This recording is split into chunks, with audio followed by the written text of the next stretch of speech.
Ndị be anyị ekenekwa m n'ụtụtụ ọma.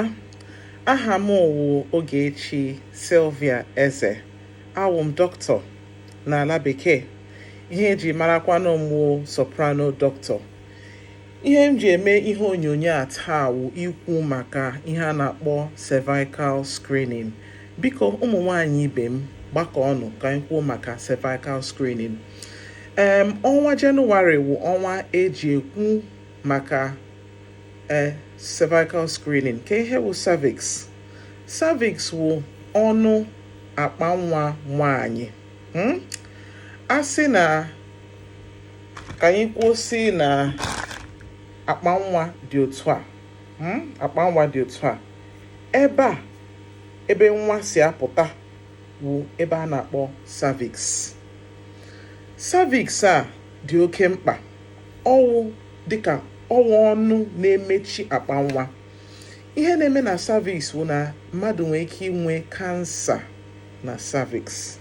Ya mere enwe test a na-akpọ cervical screening. Ele ndị a na-emere cervical screening? Nwaanyị ọbụla na-enwe mmekọrịta nwoke na nwaanyị, ya wụ sex, intercourse.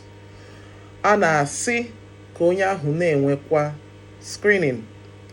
Kedu ihe na-ebute cervical cancer? Enwe nje, ya wụ virus a na-akpọ human papilloma virus, HPV. Nyanwa na-ebute cervical screening. Ọbịa n'ime cervix nwaanyị, ya eme ka anụ cervix ahụ gbanwee, chenjie. Kedu ihe onye nwe cervical cancer na-enwe? Kedu ụdịrị symptoms onye ahụ ga na-enwe? Gị na di gị, gị na nwoke mekọrịta, unu mecha, onye ahụ ebido gbawa ọbara from cervix. Onye ahụ nwere ike na-enwe ihe na-esi isi si n'ahụ nwaanyị apụta. Onye ahụ na-enwe mmekọrịta, ọ ga na-afụ ụfụ, o kwesịghị na-afụ ụfụ.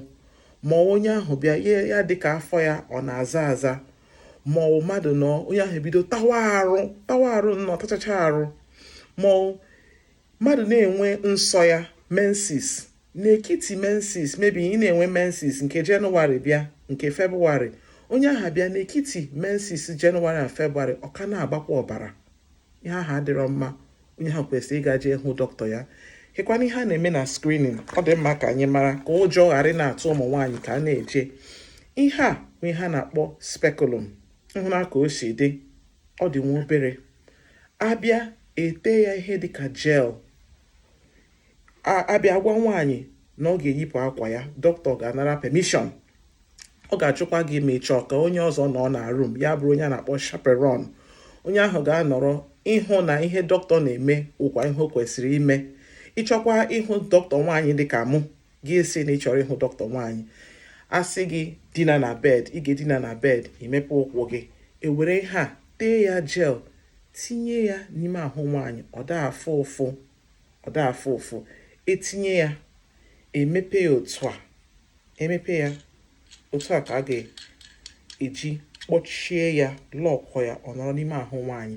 Dọkịta ewere ọkụ chaa n'ime ebe ahụ, lee anya ọfụma. Cervix nwaanyị kwesịrị dị ka ọnụ, o kwesịrị na-acha nnọọ ka ahụ mmadụ, o kwesịrị inwe ọbara, o kwesịrị inwe abụ. Abịa ewere ha dịka brush tinye n'ime speculum a, wụ ihe instrument a, etinye n'ime, tinye ya na cervix, atọnụ ya 1, tọnụ ya 2, tọnụ ya nke 3, atọnụcha ya, ewepụtazie ya. A ga-ewerezie kọntena, tinyezie the brush n'ime, tọnụzie ya. Ihe a na-ewepụta wụ cell. A ga-ewerezira kọntena gazie na lab. Kọntena ahụ gaa na lab, a ga-ewere ihe ahụ tinye n'okpuru onyonyo a na-akpọ microscope.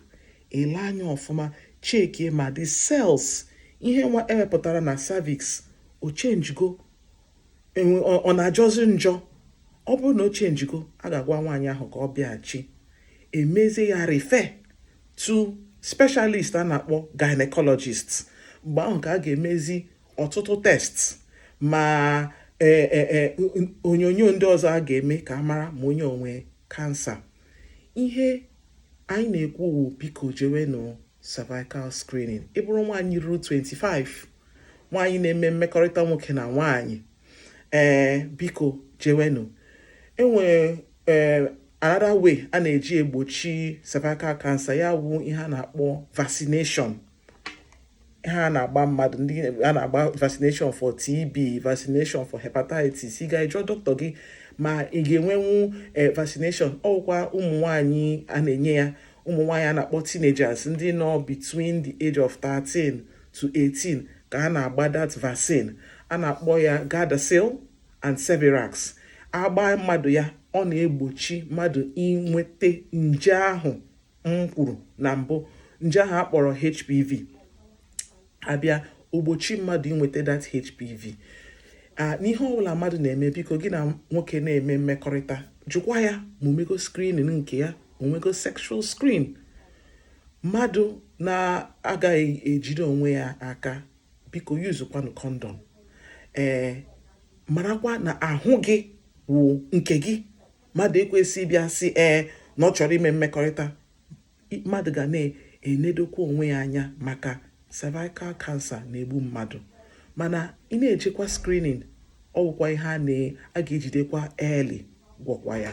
Ngwanụ, aha mgbe Ogechi Sylvia Eze, asị m ka m gwakwa unu ụmụ nwaanyị ibe m ka unu na-ejekwa cervical screening. Ahụike wụ ndụ. Jisie n'ike. Bye bye.